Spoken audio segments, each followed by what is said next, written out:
A gestão de projetos em TI tem se consolidado como um dos pilares estratégicos para as empresas que buscam inovação, eficiência e competitividade. Segundo o Project Management Institute, PMI, organizações que adotam práticas consistentes de gerenciamento de projetos têm uma taxa de sucesso de até 92% de entrega de seus objetivos. No entanto, 58% das empresas ainda não compreendem plenamente o valor da gestão de projetos, o que revela um espaço significativo para amadurecimento e profissionalização da área. Além disso, 52% das organizações estão insatisfeitas com o nível atual de maturidade de gestão de projetos, o que reforça a importância de investir em capacitação, ferramentas adequadas e cultura orientada a resultados. Em um cenário cada vez mais volátil e tecnológico, a gestão de projetos em TI deixou de ser apenas uma função operacional. Ela é hoje uma alavanca de transformação. Quer saber mais sobre o tema e entender como gestão de processos e projetos podem impulsionar o seu negócio? Então embarque com a gente nessa jornada. O Adentro Labs está no ar. Bem-vindos ao Adentro Labs, o podcast da Adentro que explora as tendências tecnológicas e os desafios que moldam o futuro dos negócios. Eu sou Ronaldo Barbieri, CEO da Adentro, e hoje vamos falar sobre um tema que é a espinha dorsal da inovação nas empresas: gestão de processos e projetos em TI. Com a aceleração digital, a gestão eficiente de projetos e processos em tecnologia deixou de ser uma função operacional para se tornar estratégica. Segundo o PMI, organizações que adotam boas práticas de gerenciamento de projetos têm 28 vezes mais chances de alcançar seus objetivos. E quando falamos de TI, isso significa entregar valor com agilidade, segurança e escalabilidade. E para essa conversa de hoje, tenho aqui dois especialistas com ampla experiência em gestão e tecnologia. Rodrigo Panes, gerente de projetos na FEComércio, com atuação nacional e internacional. E Marcelo Lago, coordenador de governança na Procergs e especialista em gestão de pessoas e liderança. Sejam muito bem-vindos. E começo aqui com o meu amigo Panes, aí, né, que tem uma história de projetos aí complexos, né, nacionais, internacionais. Conta um pouco para nós aí como é que tu chegou nesse mundo aí de projetos e as complexidades de projetos, já que tu esteve envolvido. Muito obrigado aí, Ronaldo, pela participação. Eu acho que esse tema ele é muito importante, né? Quando a gente fala de TI hoje é tudo, né? Então a gestão de projetos e processos é uma chave para a transformação das empresas. Antes até de falar sobre os projetos, eu acho muito pertinente ali o slogan da Dentro, né? Resiliência e transformação digital. Porque os projetos também são feitos por pessoas resilientes. O mundo hoje está diferente do que era antes. A gente tem que ter resiliência para implantar processos, projetos, metodologias. A gente viu aí o teu estudo do PMI. É muito interessante isso quando a gente fala no ponto resiliência. Eu acredito muito como pessoa que a resiliência vai te formando sendo uma pessoa que estuda mais, que aprende mais, entrega mais seus projetos. E eu comecei na gestão de projetos lá no longínquo, lá em 2005. Eu trabalhava numa empresa, tinha também iniciativas de gestão de projetos e eu percebi que aquilo poderia fazer diferença, né? Tive uma pessoa na época que era um gerente de projetos muito técnico, muito humano, estava muito à frente do seu tempo e ele conseguia conduzir até um projeto geograficamente distribuído, né? Eu trabalhava numa empresa que era de Portugal, tinha uma filial aqui no Brasil e foi o meu primeiro contato assim, com essas questões das áreas de conhecimento. Então, dali me despertou esse interesse em aprender mais. Fiz uma pós-graduação, sou formado em análise e desenvolvimento de sistemas, fiz uma pós-graduação em gestão de projetos e comecei minha carreira nessa área. Na época, pensava em tirar a certificação PMP, que ainda hoje é a mais valiosa, mas entendi que poderia conhecer um pouco mais, ter mais vivência na gestão de projetos para depois tirar a certificação. Acho que esse é um caminho muito interessante, né? Há pouco estava conversando com que também foi meu professor, Marcelo Lago aqui, que a gente às vezes vê certificados que não têm experiência, nunca aplicaram, sabem todos os conceitos, todas as áreas de conhecimento, mas não sabem aplicar. O dia a dia de um projeto é resiliência, é transformar aquela equipe, aqueles processos em valor ao cliente, ao negócio, né? Às vezes não é só o cliente, a gente trabalha às vezes no terceiro setor, entende que a sociedade é o nosso cliente. E estudei, fui morar em São Paulo de 2007 a 2009 e dali exercitei muito a gestão de projetos, né? Fiz projetos para o antigo Banco Unibanco, então os projetos de alta complexidade, setor bancário, bolsa de valores, né? Então foi para mim uma grande escola. Então dali eu comecei a certificação ágil, né, com a Scrum Alliance, sou certificado Scrum Master e Product Owner. E depois, em 2013, fiz a minha certificação PMP, ainda hoje mantenho ela. Sou também certificado ACP pelo PMI e também ITIL, né? Que o meu amigo Marcelo Lago me deu muitas dicas aqui, foi meu professor. Esse é meu, resumidamente, assim, a minha história de como eu comecei a carreira de gestão de projetos. Legal. Coleciona certificados, o homem. Bacana. E Lago, tu tem lá na Prosegs lá uma atuação bem reconhecida, né? Por vários projetos que já atuou e tudo. Conta também para nós um pouco, né, sobre a sua trajetória aí e como essa gestão de processos tem impactado principalmente o setor público, né? Sim. Boa noite, é uma satisfação estar aqui falando sobre esse tema, que em primeiro lugar ele não é o tema de gestão de processos e gestão de projetos, mesmo sendo TI, ele não é uma ciência exata, né? Ele é uma ciência basicamente humana. E lá na Prosergs eu entrei em 2002, ainda como técnico helpdesk. E em 2005 começou um grande movimento lá, porque apesar de ser uma estatal que atende o próprio estado, a gente tem que oferecer o serviço com rapidez, qualidade, mais agilidade. E desde 2005 a gente começou a trabalhar muito com o ITSM, né? Então lá se trabalha muito com ITIL desde 2005, por aí. Então em 2005 eu me bandiei para esse tema, onde lá eu fiz certificação. E aí, aprendendo, eu também qualifiquei os nossos colegas lá internamente. E a partir dali eu comecei também a dar treinamento em ITIL, que permaneço até hoje dando aula. E a grande sacada é a gente conseguir fazer a adoção e a adaptação à tua realidade.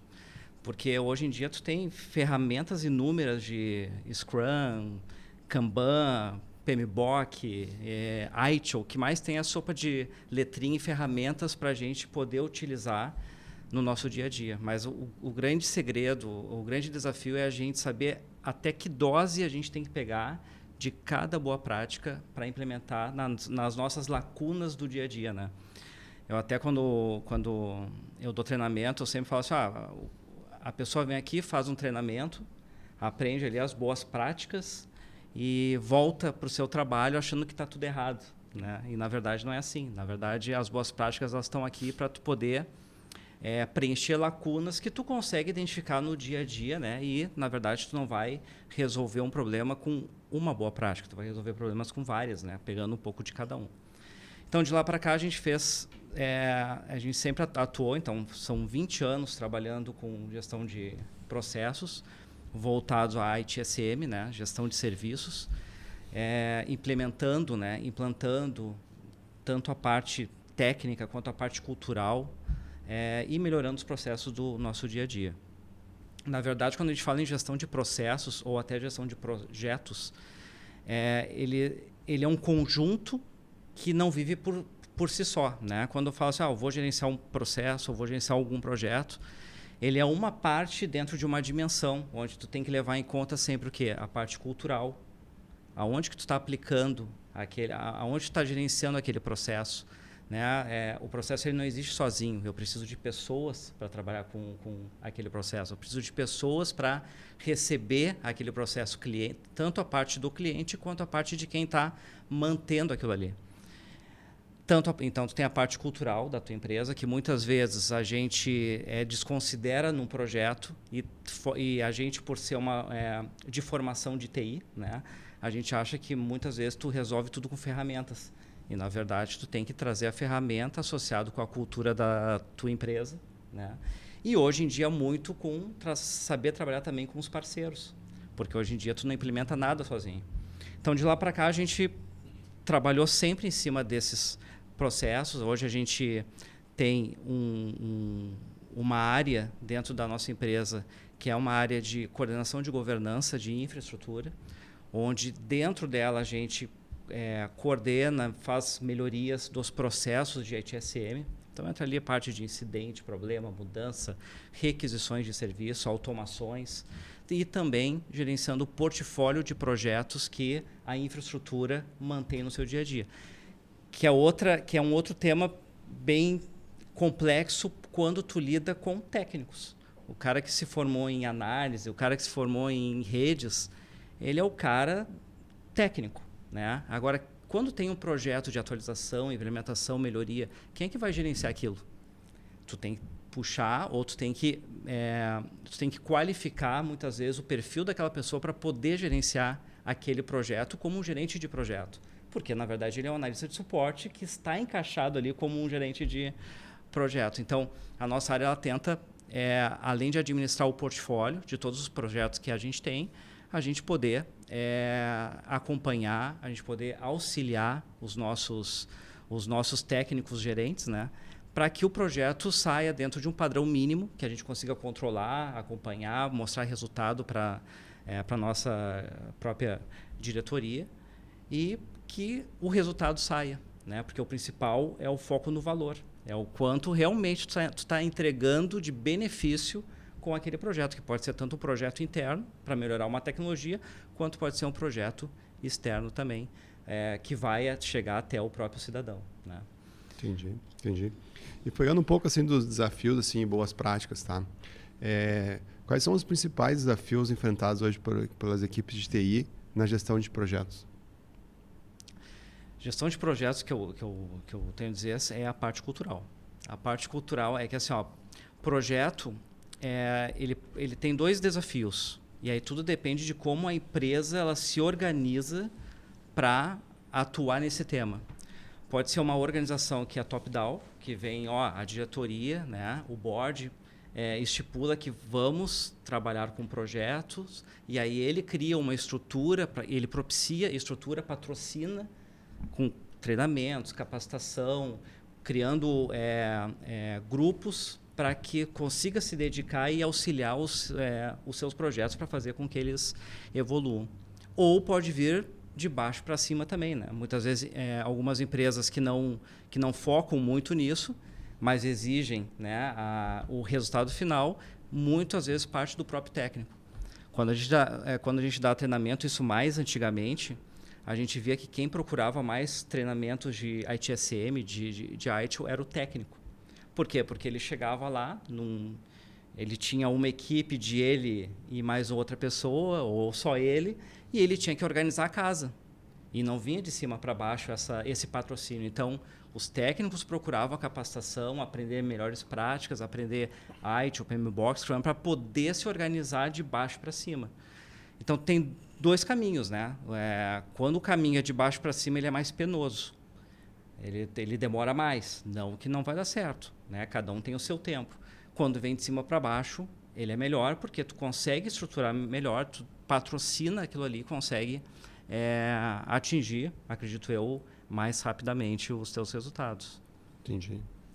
Eu vejo assim, na equipe de TI, eu acho que sim, essa parte cultural, né, Lago, ela é muito importante, porque às vezes parece que é uma fórmula mágica. Não, vamos trabalhar com gestão de projetos e coloca top-down PMBOK ou Prince2, alguma coisa assim, né, de gestão de projetos. E não, lê o livro e faz... Está resolvido. Ou faz o seguinte, cria o Scrum e o Kanban. E aí está tudo resolvido.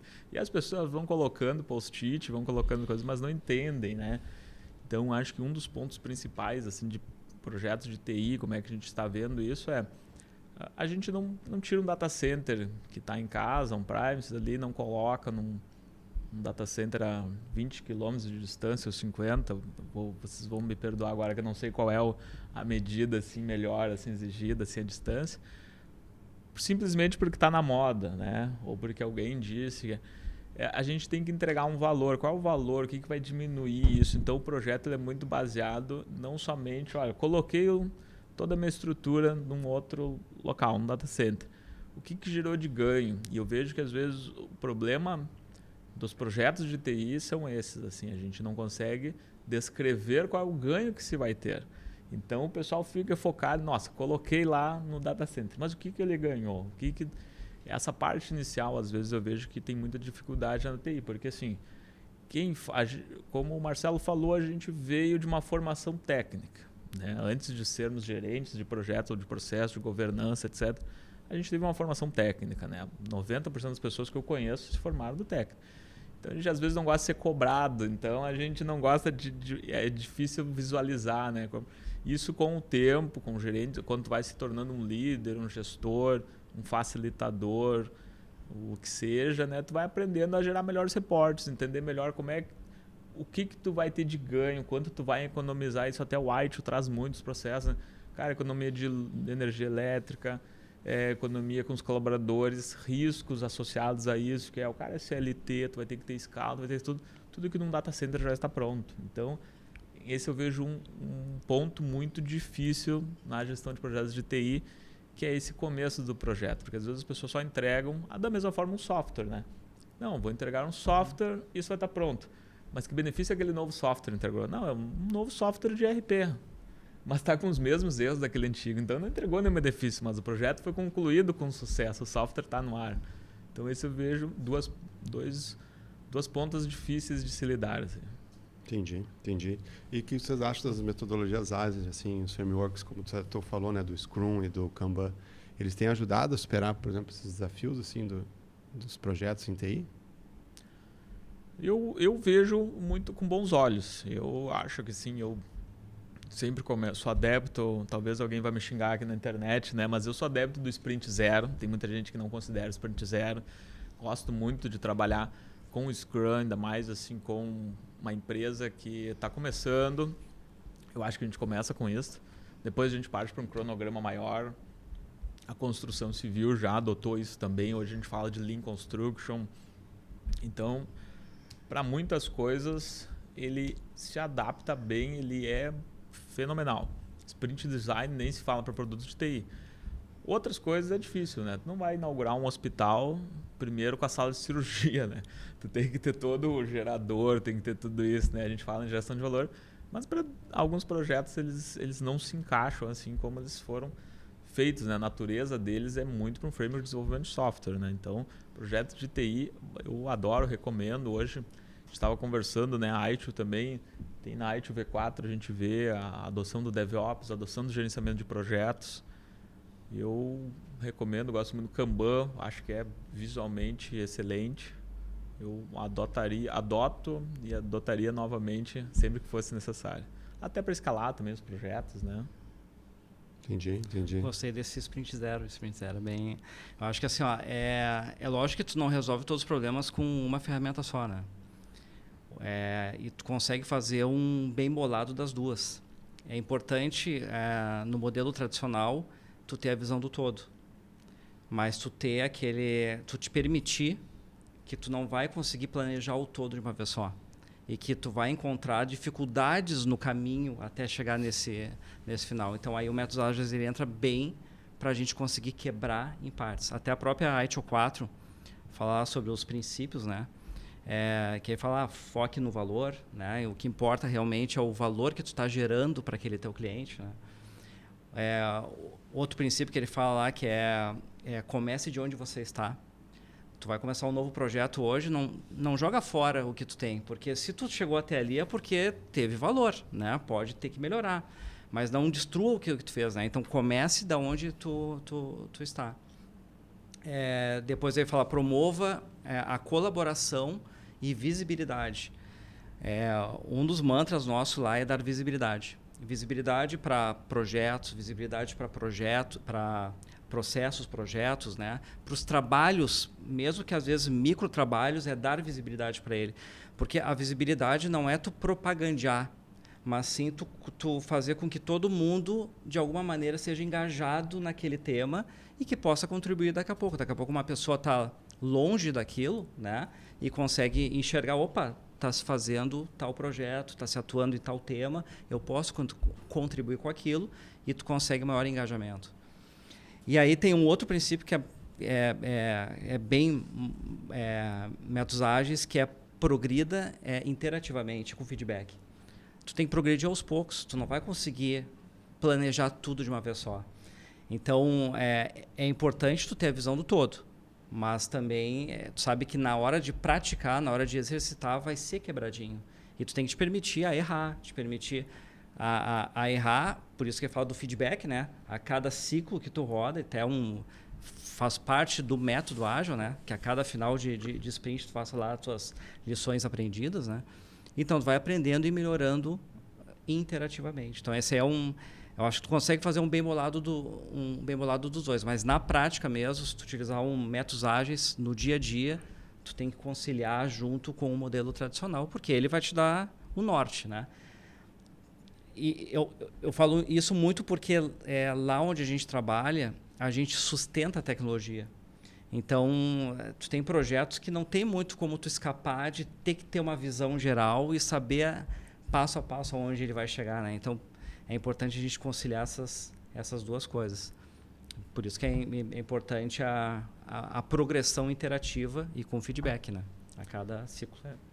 Tava ouvindo tu falar, né, Lago? E aí eu lembrei de uma situação que eu vivi, né, cara? Meus primeiros projetos, assim, eu fiz um plano de projeto, assim, cara, um plano de qualidade excelente, plano de gerenciamento do escopo maravilhoso, um cronograma, acho que de 900 linhas, e o plano de projeto acho que ficou com mais de 100 páginas. E o projeto andou redondinho do 0 ao 99%. Cara, chegou no 99. Não saía Não saía do lugar. Aquele negócio de reunião, plano de comunicação, né? Reunião quinzenal. Né? E acaba não tendo a visibilidade. Como tu falou, assim, a visibilidade não é para esconder alguma coisa, mas é para, de fato, as pessoas ficam, às vezes, com medo, assim, de dizer que nós...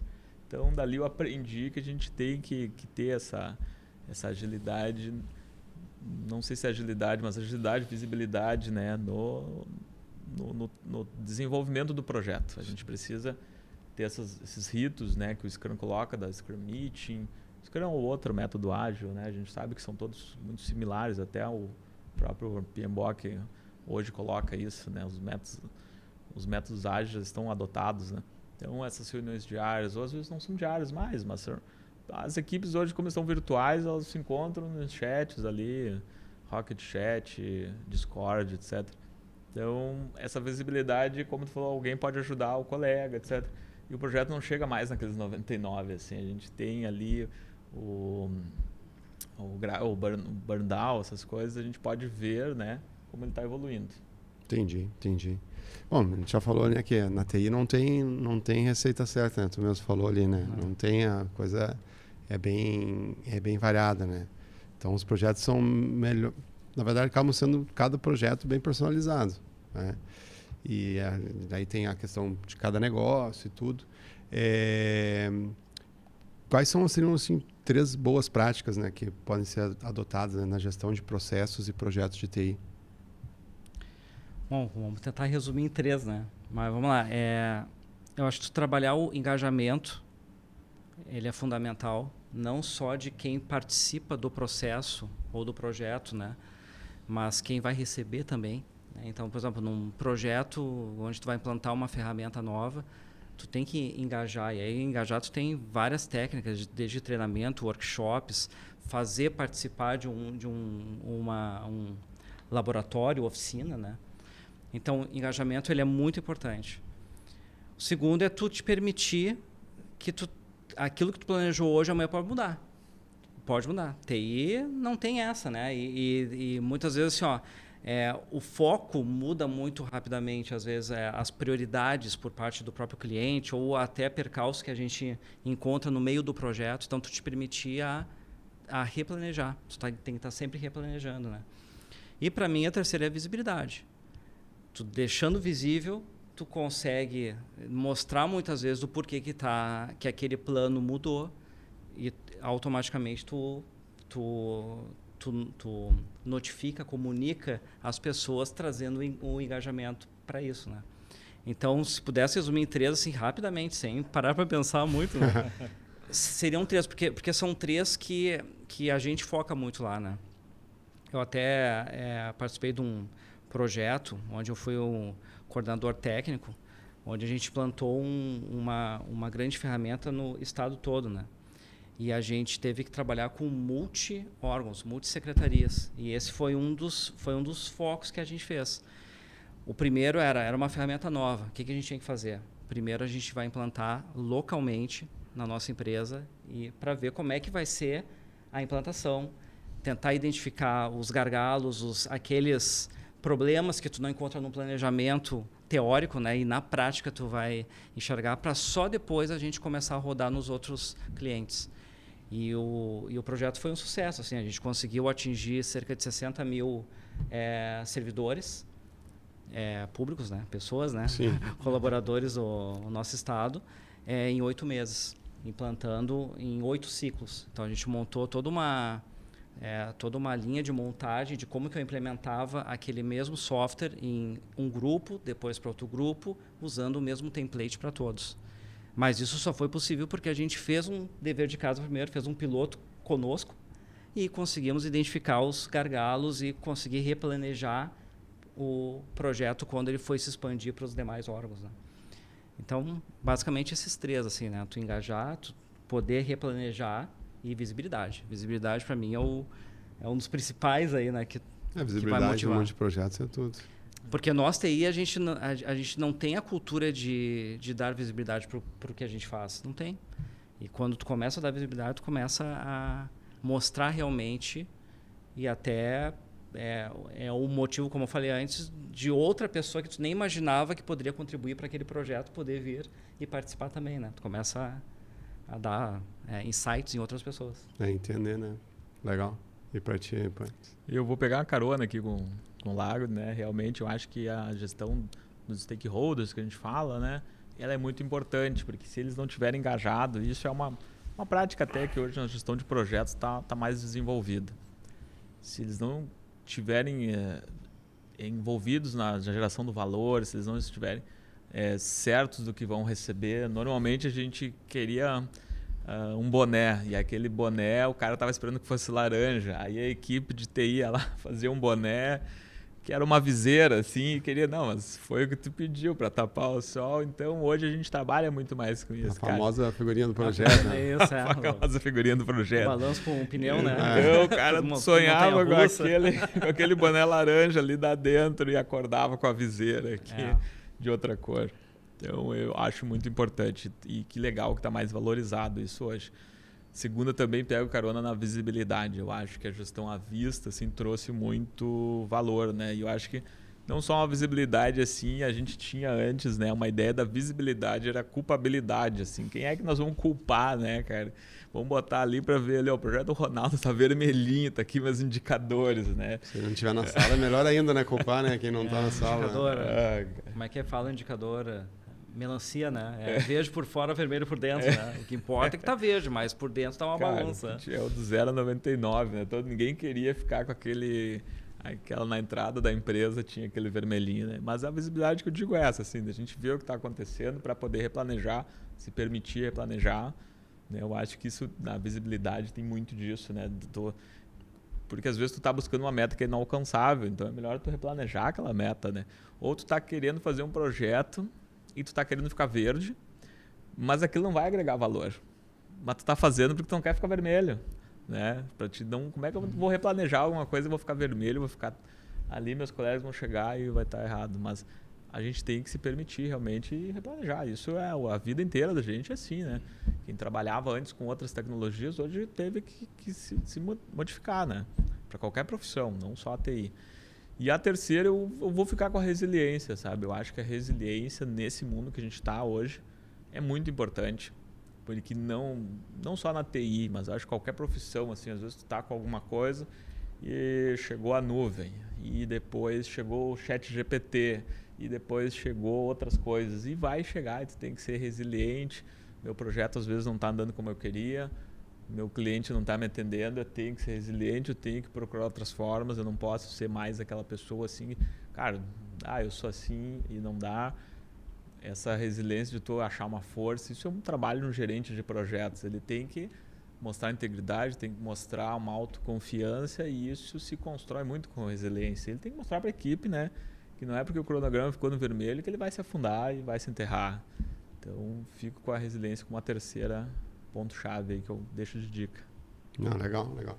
E essa parte que tem integração assim de processos, pessoas, né, tecnologia, né, Panis? Tu costuma falar que tem bastante da importância, destaca bastante a importância da cultura organizacional, né, na gestão dos projetos.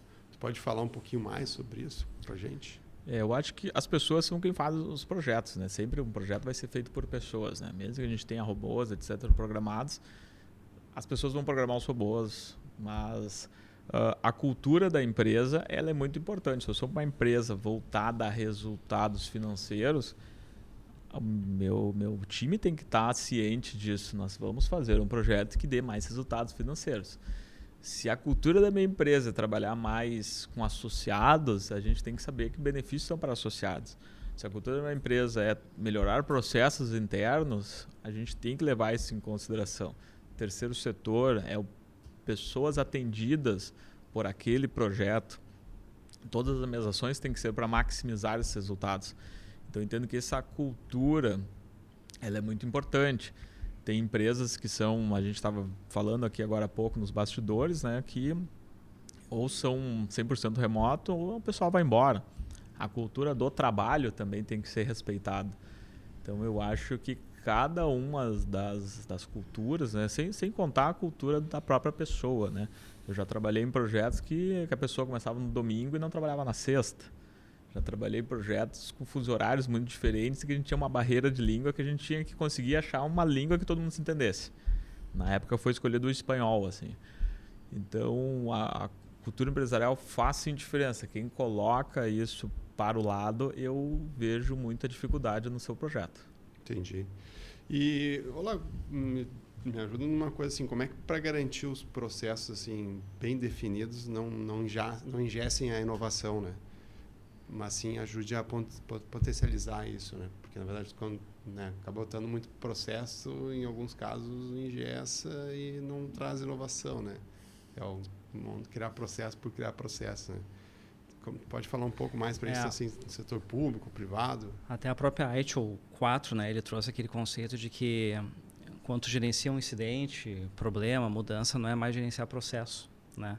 Que os processos são a tua linha produtiva mesmo, né? É o cara que vai entregar tal produto ou vai criar tal sistema e tu gerenciar o incidente, gerenciar as changes, né? Isso são práticas. Então, tu cria práticas. E a prática é tu trabalhar justamente com não só o processo, mas processo, produto, tecnologia e parceiro, né? Então, o processo, o grande foco aqui é a melhoria contínua, né? Que também vem do próprio ITSM, foca muito nisso. Não é tu criar um processo, ou criar uma prática, colocar no ar, define 3, 4 indicadores, métricas, e às vezes a gente nem sabe por que eu defini aquele indicador ou métrica, que é o grande desafio na gestão de processo, principalmente, é tu conseguir identificar qual é o indicador que vai dizer que aquele processo está bom mesmo ou não.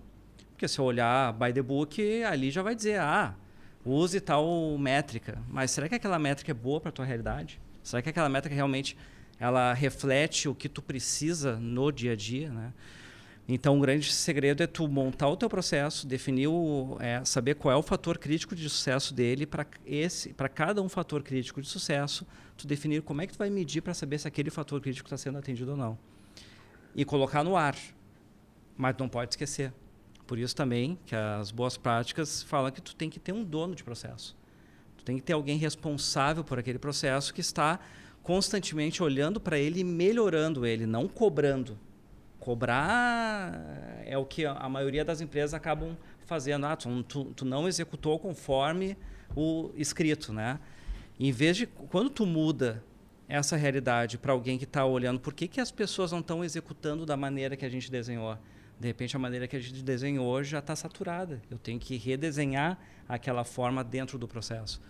Então, o segredo ali são dois. É tu ter a prática da melhoria contínua do processo e tu ter responsáveis olhando para esse processo e poder produzir a melhoria contínua para justamente não ficar engessado, para não ficar burocrático. Ele vai evoluindo, os processos eles evoluem. Lá a gente trabalhou muito, um dos processos que a gente utiliza muito assim, de grande sucesso é requisição de serviço. Hoje assim os nossos colaboradores eles têm um catálogo com mais de 200 serviços técnicos. Pedir servidor, pedir ambiente de desenvolvimento, certificado. Cada requisição é um processo. Cada requisição ele precisa de um fluxo para atender e entregar um valor para aquele cara ali, para aquele colaborador que solicitou ele.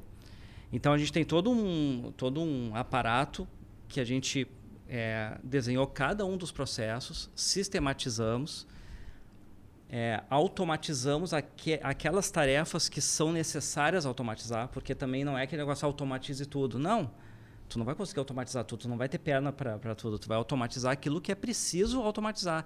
Só que só vai saber se é preciso automatizar ou não, se é preciso melhorar ou não, se tu tiver alguém olhando para aquele serviço, para aquele processo, para aquele fluxo. Então é importante ter esses dois entes aqui, né? Alguém preocupado, um dono do processo e atuando dentro de uma prática de melhoria contínua. Se tu não tem isso, tu vai implementar e não vai mais dar bola. 2, 3 meses depois ele vai estar um processo burocrático, engessado, todo mundo reclamando, porque tu não evolui aquilo ali. É como um produto, tem que estar sempre evoluindo. Tem que ter essa pegada aí. É trabalhoso, mas tem o seu valor. A inovação ela é constante, né? Hoje em dia também muito com o auxílio de própria chatbot, IA, né? A gente conseguir ligar nas ferramentas de automação, nas ferramentas que eu, por exemplo, tem algum incidente acontecendo. Se eu tenho uma IA ligada nas nossas ferramentas, eu já consigo pesquisar automaticamente histórico daquele mesmo tipo de sintoma, já sugerindo a possível solução para aquele cenário. A mesma coisa vale também para gestão de conhecimento. A gestão de conhecimento com IA, ela deve terminar aquela gestão de conhecimento tradicional, que tu vai lá, documenta, cria aquela documentação, bota no sistema que no final nenhum técnico faz. Né? No final ninguém gosta de fazer. A IA ela possibilita, ela vai facilitar muito. Então, uma base de conhecimento, né? A base de conhecimento hoje em dia é IA. Né? Podendo linkar isso aí com a IA. Claro, aí tem que ter projetos tecnológicos que vão conseguir fundir essas duas coisas. Né? Conectar na Wiki, assim, na Wiki ou outra base de conhecimento, né? Uma IA deve ser muito legal, assim. Não cheguei a participar, mas eu sempre tive essa ideia, cara. Se eu trabalhasse numa empresa, fosse ou um CSC, eu colocaria. Teve uma farmácia que botou todos os processos e procedimentos deles numa IA para facilitar a pesquisa da ponta, né? Sim. Então, ou seja, ao invés do cara entrar lá, procurar os documentos, XPTO lá, que tem um procedimento e tal, na verdade o cara perguntar, eu preciso fazer tal coisa. Como é que faz? Não, de acordo com a documentação tal, tu tem que fazer isso, isso e isso.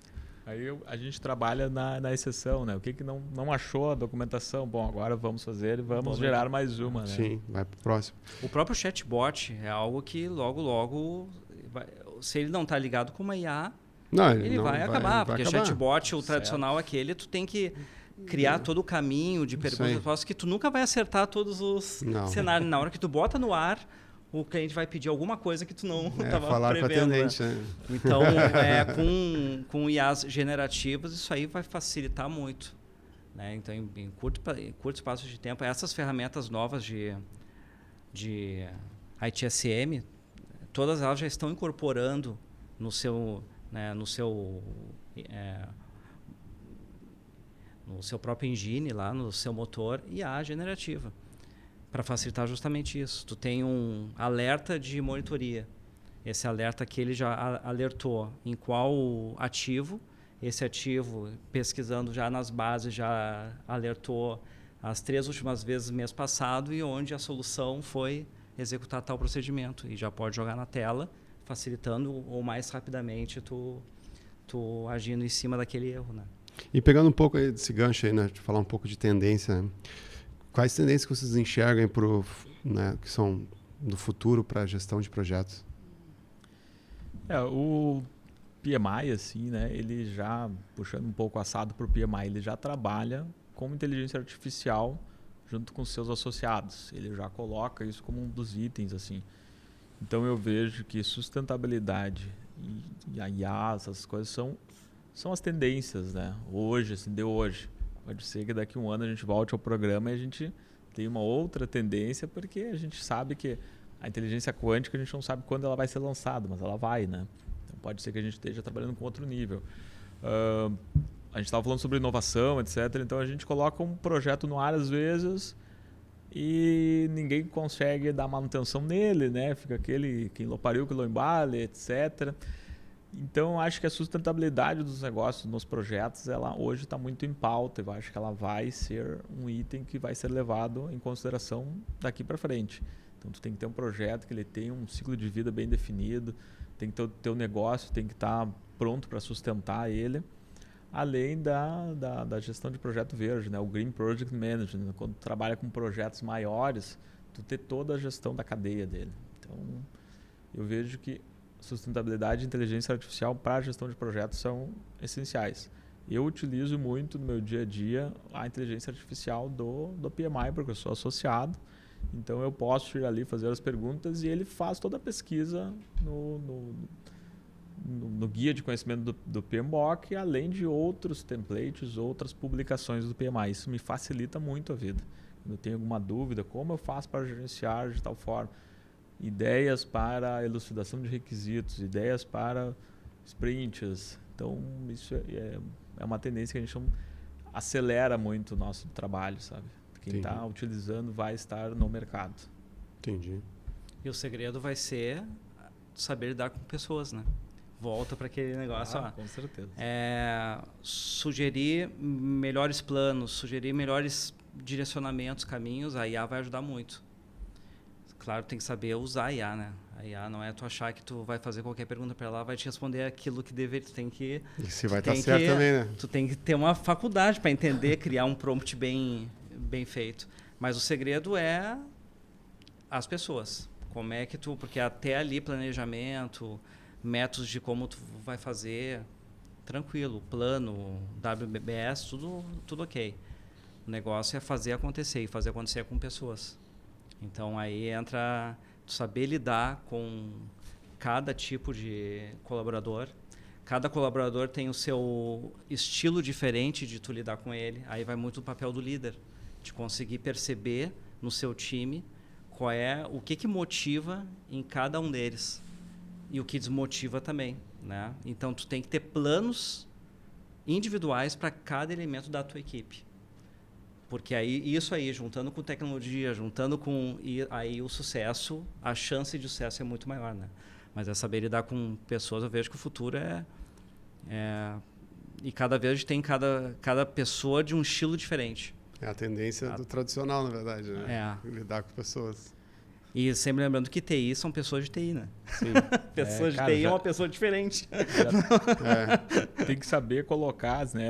Às vezes não só o que motiva, mas o que ele é melhor, né? Assim, por exemplo, trabalhei com um cara que não gostava de criar, mas quando ele pegava um bug, alguma coisa, ele gostava de refatorar o código. Então a gente via que ele se motivava, não adiantava colocar ele numa equipe de projetos. Às vezes ele performava muito na resolução de bugs, vamos colocar ele de dev leader. Não, cara, não dava certo, ele não gostava, ele gostava de ficar ali. Recebe e resolve e melhora. Não tem gente que... Cara, isso é que nem... a gente brinca muito lá, né?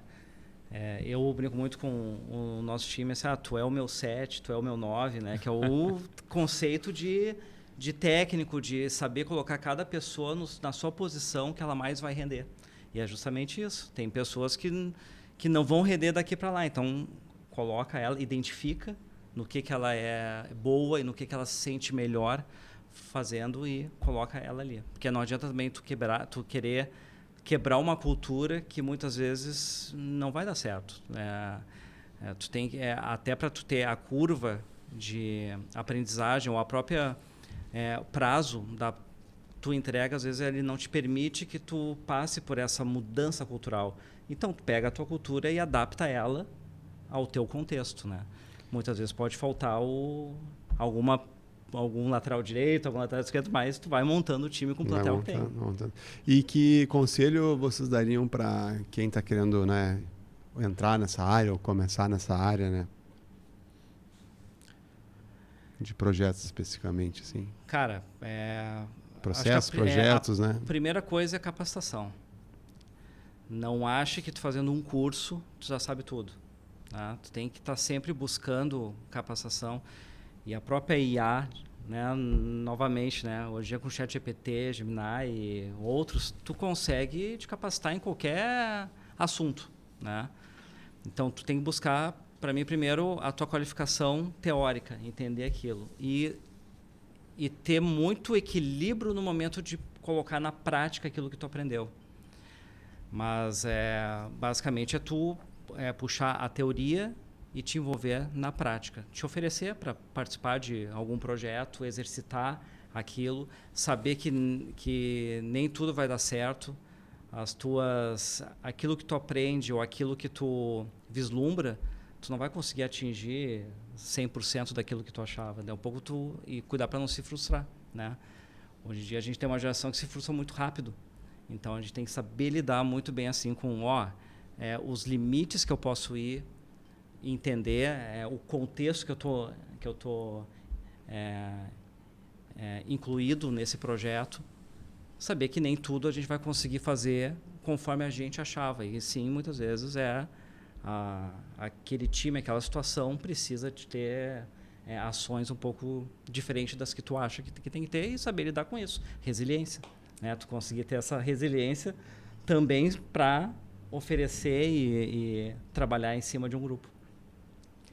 Eu também vou pegar de novo o gancho com o Marcelo, né? Eu acho que assim, quem quer começar, o primeiro passo é o estudo. E não o estudo assim, só também pelo ChatGPT. Assim. O ChatGPT nos dá muitas... Claro, qualquer IA, né? Na verdade, não vou comercializar o ChatGPT, mas nos dá muita velocidade. Mas uma hora, se tu se baseia só naquilo, tu acaba sendo desmascarado, tu acaba sendo visto como enganador, porque uma hora que tu tá sem o ChatGPT, a gente viu na enchente não tinha internet, não tinha nada, as pessoas ou sabiam fazer aquilo, ou iam ter que aprender a moda antiga, fazendo. Saber que o barco dá ré. Saber que o barco dá ré é só quem viveu aquele momento. Só quem viveu, né? E descobriu, parece muito legal lá, né? Mas na hora a gente tem que viver, tem que usar as experiências que teve. Então, assim, quem quer começar, primeiro passo a formação, etc. E depois ser resiliente, porque não é num curso de 4 horas que tu vai se tornar um gerente de processo, um gerente de projeto. Eu acho que muito assim também, para quem começar, cara, ter alguma pessoa que ele se espelhe. Cara, o Ronaldo é um cara que eu me espelho, então eu vou ver como é que ele gerencia, como é que ele faz. Eu acho que ele é um perfil de liderança que eu quero seguir. Porque o caminho da liderança, o caminho da gestão de projetos, gerente de projeto, gerente de processo, gerente de IT, etc., seja o nome que estiver na organização, ele não é só um nome pomposo. Não pode ir pensando que tu vai ter uma glória, como a gente falou nos times de futebol. Tu vai ser o técnico ali, o coach, né? Tu não vai estar ali no campo, tu vai colocar os caras a jogar. Então, tu tem que dar para aquelas pessoas a visibilidade. Será que é isso que eu quero? Acho que o caminho de começar é esse, entender se eu quero, achar uma pessoa que eu me inspire e dali procurar minhas formações e ir passo a passo, melhorando cada vez mais, aprendendo com meus erros e adquirindo conhecimento para poder repassar para os outros, para poder fazer... A gente lida com pessoas, é muito ruim assim, já tive gerentes que estragaram a carreira de muita gente, então... É isso que tu vai enfrentar. Se tu gosta disso, tu gosta de liderar, de fazer as pessoas entregar o seu melhor, procura uma formação e sempre evoluindo mais nesse caminho da resiliência, né? Sempre vai ter coisas novas. A gente já está na 7ª edição do PMBOK. Então a gente vê que vai ter sempre mudanças, atualizações. Legal, legal. Bom, pessoal, a gente está se aproximando do fim aqui, daí tem um momento jabá, né, de pessoal de cada um aí, se quiser, né, deixar suas redes sociais, né, como as pessoas se encontram aí daqui a pouco para se conectar, falar com vocês. Eu queria de novo agradecer, Ronaldo, foi muito legal. Pô, tu é uma pessoa que eu admiro muito. Estava lá contigo quando tu ganhou aquele prêmio merecidíssimo da Sucesso. Tu é uma pessoa de sucesso. Foi muito bacana reencontrar meu professor depois de tantos anos. Não sei se eu contei, mas eu sou certificado White graças ao Marcelo. Tenho essa experiência na gestão de serviços. E deixar um recado aí pro pessoal, quiser me seguir no LinkedIn, é Rodrigo Paines. Acho que tem poucos, né? Sou muito conhecido na TI, né, como Paines. Então, espero que esse programa seja proveitoso para alguém, que eles se inspirem também nas próximas gerações de gestão de processos e processos. Ele escondeu que que foi treinador de futebol, né? Tem que contar a história aí, né? Um outro programa aqui já foi. A gente fala do futebol. Já vai ter um programa específico para isso, né? Queria agradecer também, né, nosso momento aqui. Acho que foi bem rico. A gente aprende sempre, né? Eu estou há 20 anos trabalhando com gestão de processo, projeto e não sei ainda muito bem. A gente vai sempre aprendendo no dia a dia. Mas a melhor forma é realmente ouvindo a experiência de todos, né? De cada momento que a gente tem aqui. Se quiser me seguir nas redes sociais também, no próprio LinkedIn, lá pode procurar Marcelo Barrionuevo Lago. Marcelo Lago, deve me achar, é só achar um careca lá com barba. E no Instagram, Marcelo B. Lago. Né? Então também pode me procurar. Mas questões mais profissionais no LinkedIn, a gente está sempre postando ali assuntos relevantes à gestão de processo, gestão de projetos. Né? Então a gente fica aí disponível para um novo papo se surgir aí no futuro. Então tá jóia, então.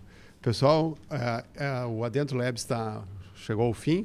Hoje falamos como a gestão de processos e projetos em TI são essenciais para transformar ideias em resultados concretos.